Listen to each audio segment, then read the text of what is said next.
അവനാൽ പ്രാപിച്ച അഭിഷേകം നിങ്ങളിൽ വസിക്കുന്നു. പ്രാപിക്കണം, പ്രാർത്ഥിക്കണം അതിനുവേണ്ടി.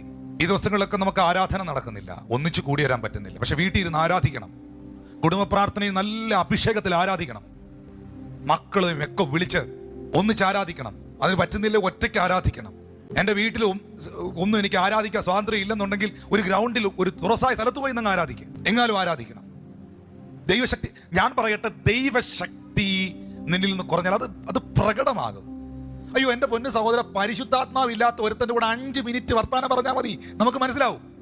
നിന്നെ വ്യത്യസ്തമാക്കുന്നത് നിന്റെ കുടുംബ പേരല്ല, നിന്നെ വ്യത്യസ്തമാക്കുന്ന നീ ഇട്ടിരിക്കുന്ന ഡ്രസ് കോഡല്ല.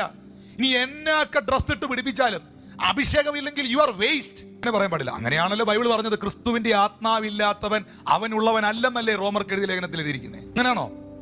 വായിച്ചിട്ടില്ല? റോമർ 8 എടുത്ത് വായിച്ചാൽ മതി, വീട്ടിൽ വായിച്ചാൽ മതി. ക്രിസ്തുവിന്റെ ആത്മാവില്ലാത്തവൻ അവനുള്ളവനല്ല.